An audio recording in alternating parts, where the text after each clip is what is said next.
أعوذ بالله من الشيطان الرجيم. بسم الله الرحمن الرحيم. لا أقسم بيوم القيامة ولا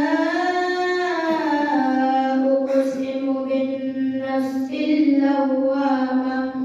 أيحسب الإنسان أن لن نجمع عظامه بلى قادرين على أن نسوي بنانه بل يريد الإنسان ليفجر أمامه يسأل أيان يوم القيامة فإذا برق البصر وخسف القمر وجمع الشمس والقمر يقول الإنسان يومئذ أين المفر